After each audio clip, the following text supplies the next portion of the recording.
انسان کی زندگی کا سب سے نازک مرحلہ اس کی جوانی ہوتی ہے،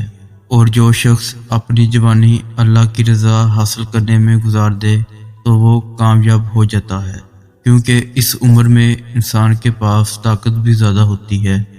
اور وہ اپنی صلاحیتوں کو بہتر طریقے سے استعمال کر سکتا ہے۔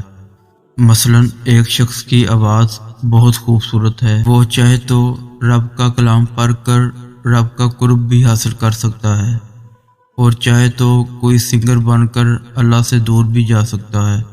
یہی تو امتحان ہے اللہ کی طرف سے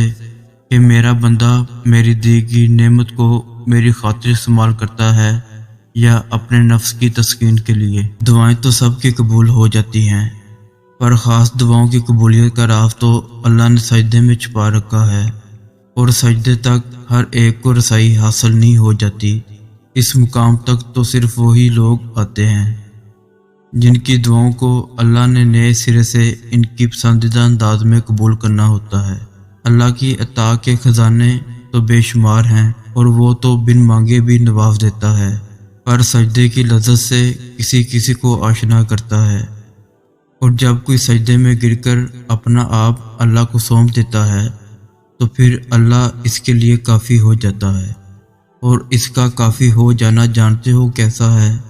تمہاری راہ میں آئی رکاوٹوں کی ہر چٹان کو وہ لمحے میں گرا دیتا ہے، تمہارے چاہنے سے پہلے ہی تمہاری چاہ کو تمہارا مقدر بنا دیتا ہے، تمہاری دعا میں ہاتھ اٹھنے سے پہلے ہی دعا کو قبول فرما لیتا ہے،